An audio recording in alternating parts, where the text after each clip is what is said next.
7 verse 11 KJV, and thou shalt hear what they say, and afterward shall thine hands be strengthened to go down unto the host. Then went he down with for his servant unto the outside of the armed men that were in the host. Context: Judges 7 1-10. Gideon is preparing to fight the Midianites. God has already reduced his army from 32,000 to just 300 men to ensure that the Israelites would credit the victory to God, not themselves. But Gideon is still afraid. In verses 9 and 10, God reassures him and gives him a way to overcome his fear. Judges 7 verse 11, and thou shalt hear what they say. God tells Gideon to listen in on the Midianite camp. God is about to encourage Gideon through the words of the enemy themselves. It's a divine setup. God is using the enemy's own fear to strengthen Gideon. And afterward shall thine hands be strengthened to go down unto the host. Thine hands be strengthened is a metaphor for courage and resolve.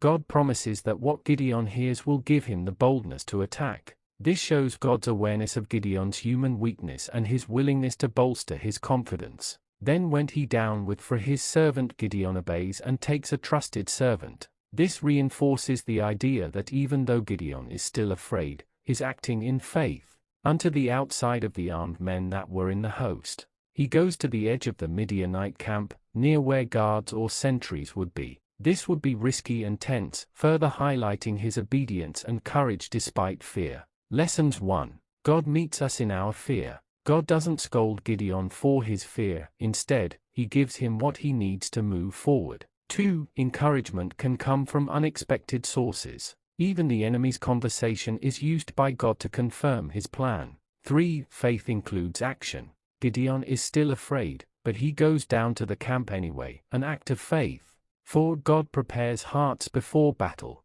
Both Gideon's and the Midianites' hearts are being divinely influenced, Gideon's with courage, the Midianites with fear.